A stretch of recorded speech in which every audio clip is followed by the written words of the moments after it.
சாவை அழைத்து கடிதம் போட்டேன்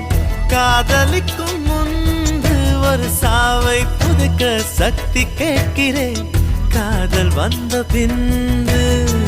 நான் என் கடல் அலை உறங்கவே இல்லை நான் என் நிலவுக்கு